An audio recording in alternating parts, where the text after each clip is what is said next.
this is your first time watching my channel, welcome. If you are returning, also welcome. um, this is only my third, I believe, dedicated FlossTube video.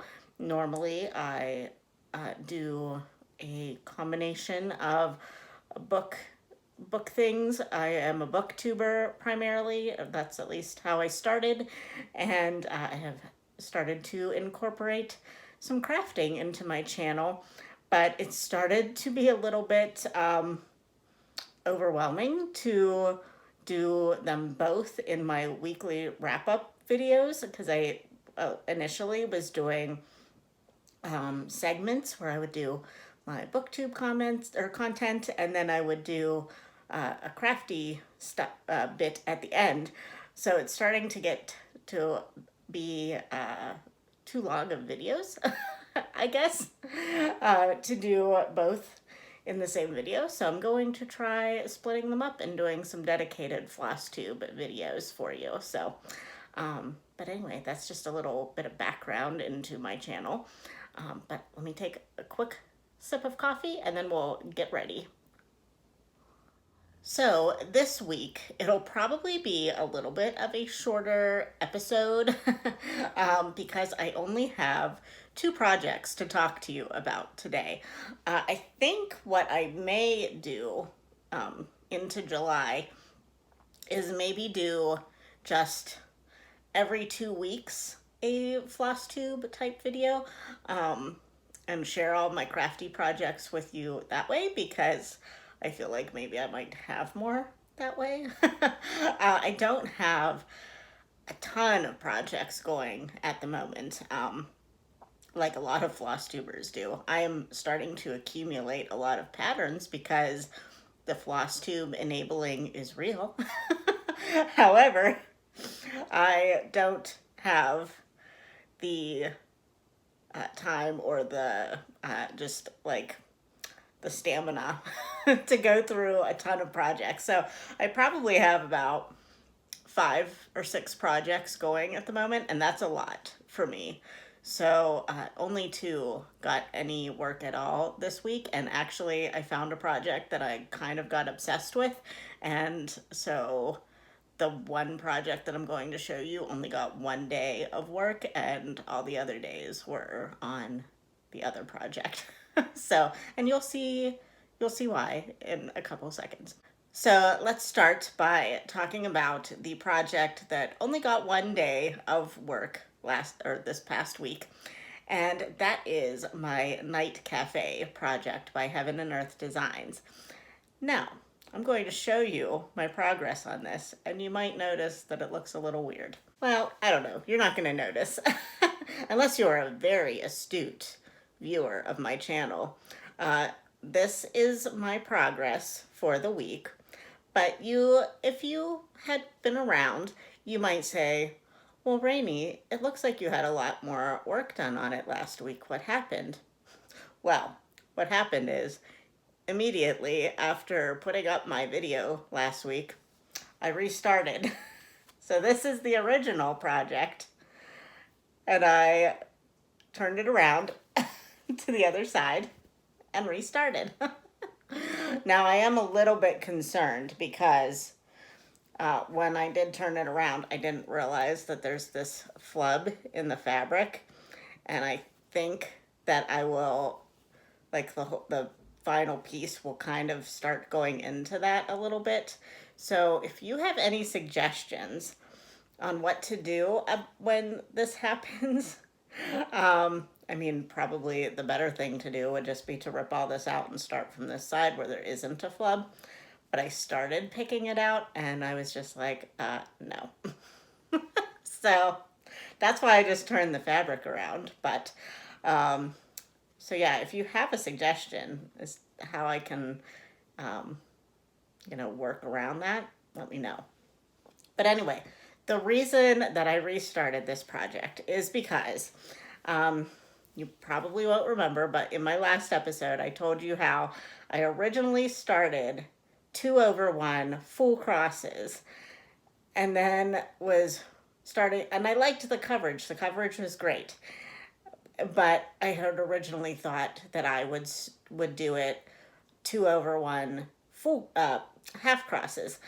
But I'm not used to that, and I just started going with my full crosses and didn't even think about it until I was kind of too far in and didn't want to rip it out. So I consulted some of my friends who cross stitch, and they said, "Well, just start going. What they say, 1/1. Yeah, 1/1 full crosses. It'll look fine because you're not that far in."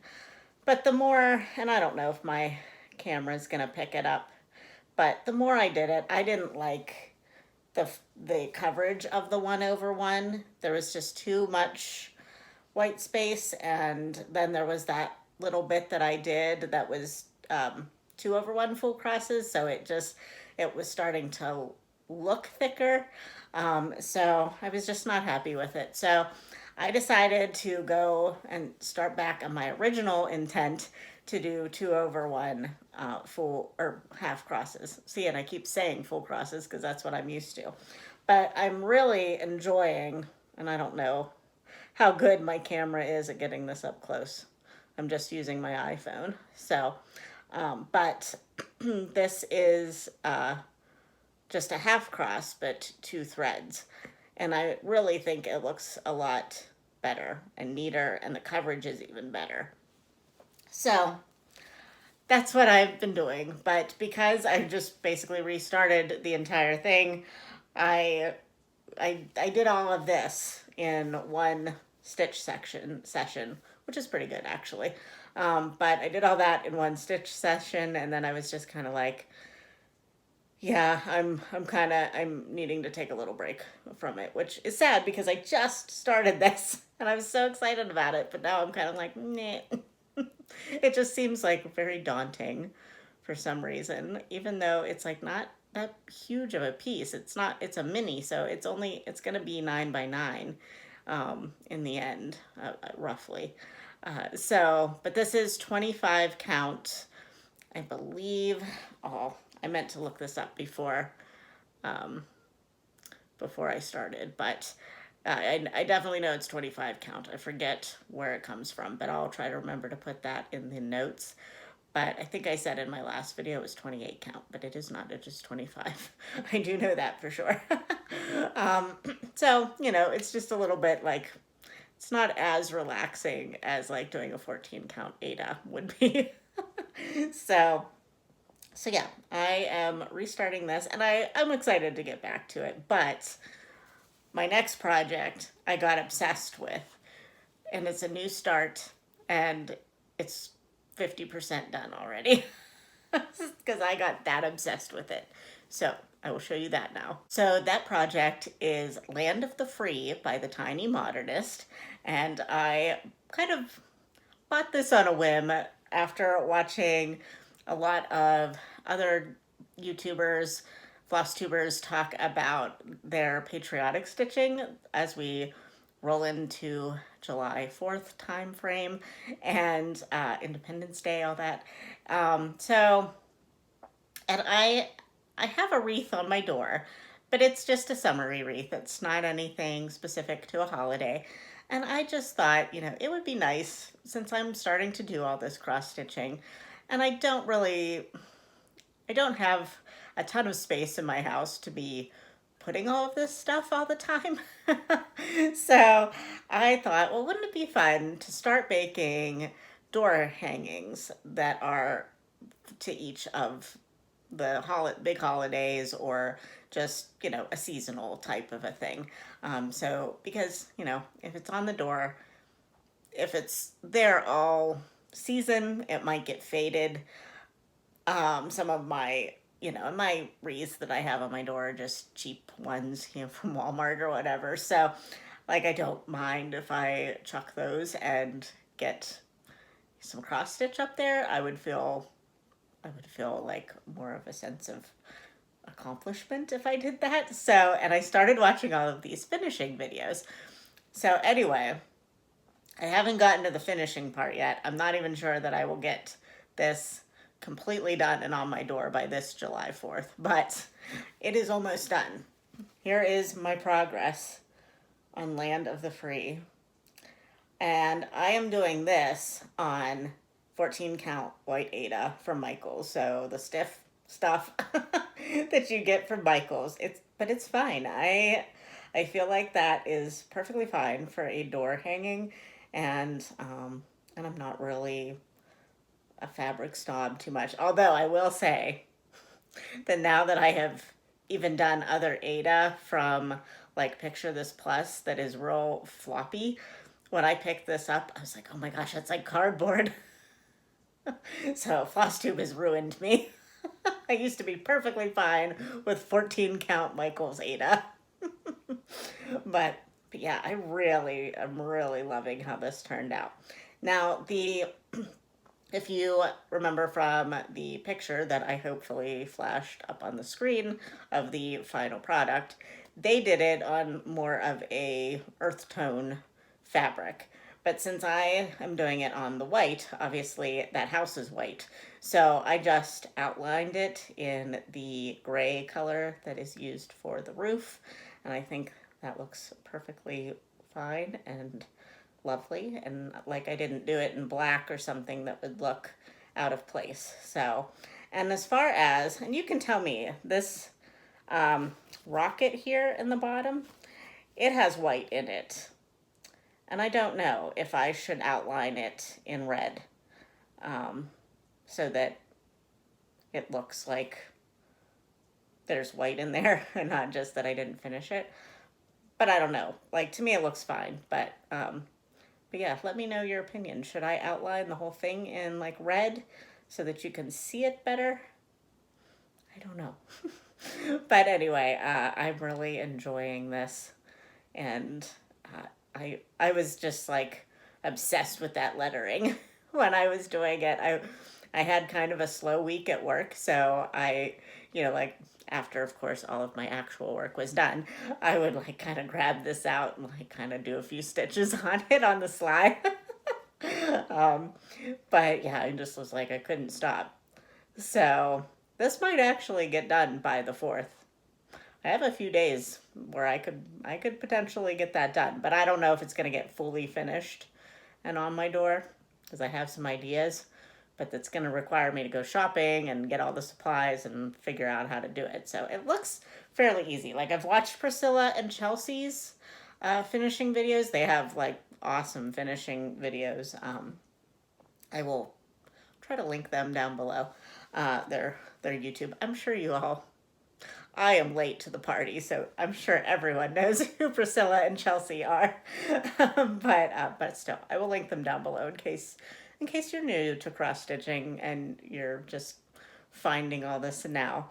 But yeah, they had some good finishing videos. So they're a little bit more. They do bows and flowers and things on there. I don't think that's really my style, but I definitely want to do like a contrasting fabric layering piece on the back, and then I'm thinking about maybe trying to find something neutral that I can put a magnet on, and then I can just use that neutral board, that neutral backing, and then just put whatever I stitch for that season on it and like switch it up. So I don't know.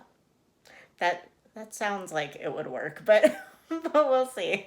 So yeah, that is Land of the Free by Tiny Modernist, and hopefully by the next time I post a FlossTube video, this will be fully finished, because if I wait 2 weeks, hopefully I will have it fully finished by then. It might be after the 4th. Well, by the time I post, it will definitely be after the 4th, but yeah. So honestly, that is all the stitching I have to show you today.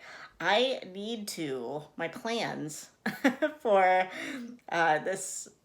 this week coming is I need to get back to Alice, because I need to try to keep up with at least getting like 3 pages a day, a month, 3 pages a day. Good gracious. 3 pages a month done on her, to try to get her done by October. And I totally forgot about my temperature tree this month. I haven't done a stitch of the temperature tree at all this month, which is totally unlike me. I think this land of the free pattern just like took over all of my stitching time. So I need to get those temperatures all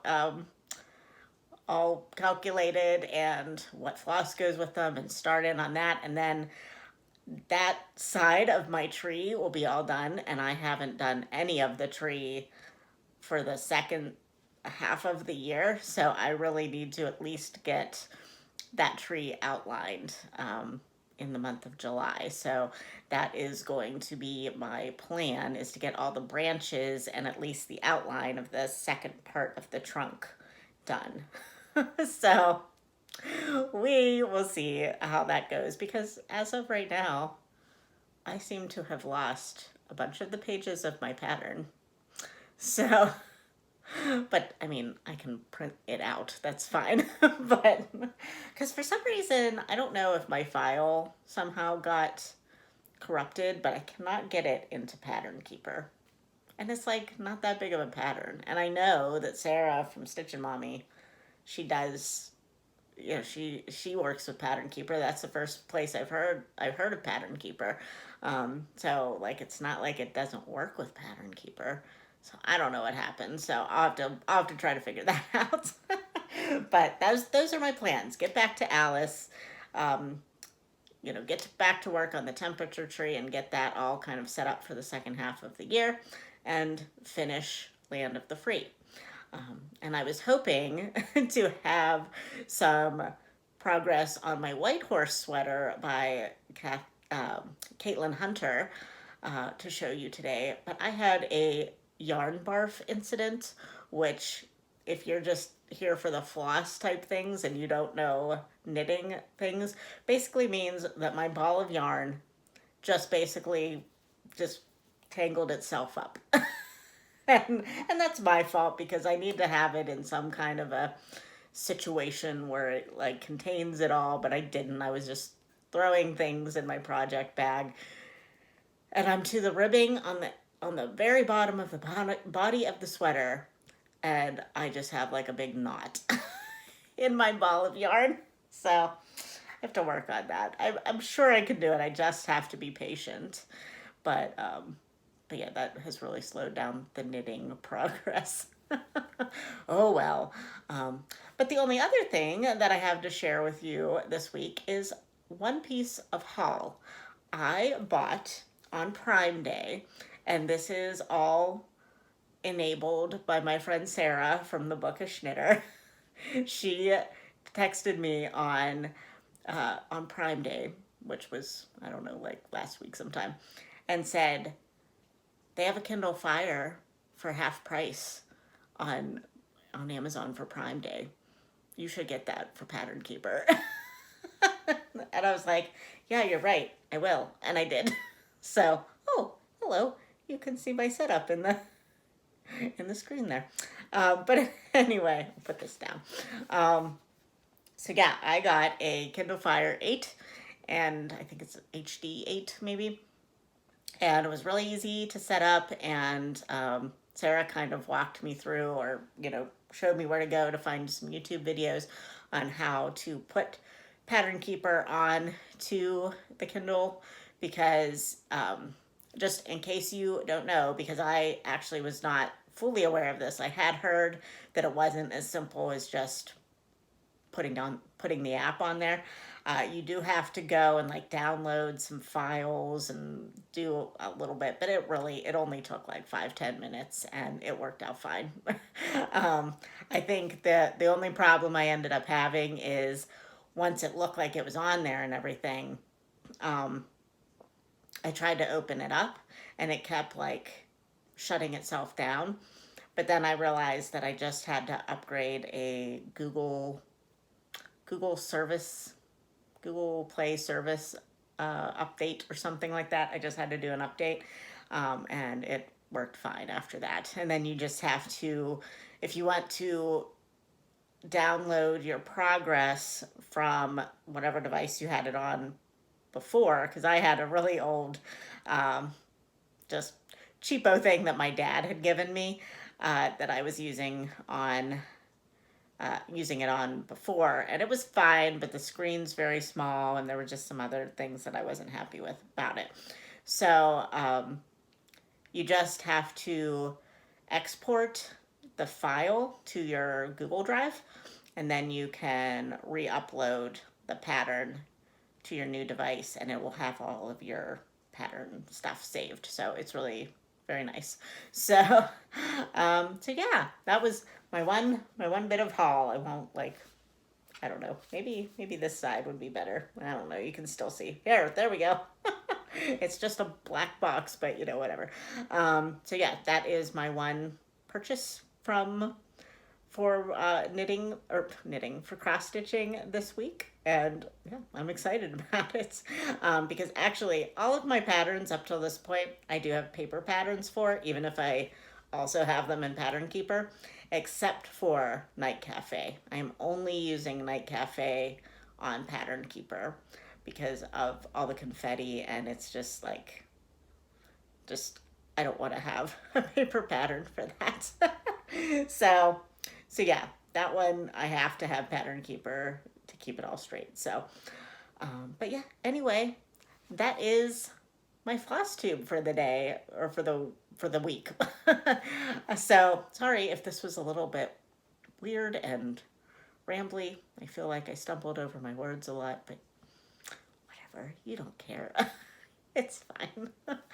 So anyway, I hope you have a lovely end to your June, and that you're stitching something wonderful or knitting or whatever you like to do. And if you're in the States, I hope you have a wonderful Independence Day on the 4th. If you're one of my Canadian friends, I hope you have an enjoyable Canada Day on the 1st. I never knew about Canada Day until I started having BookTube friends from Canada, and they taught me all about Canada Day. My friend Sarah said, it's like the 4th of July, but with more apologies.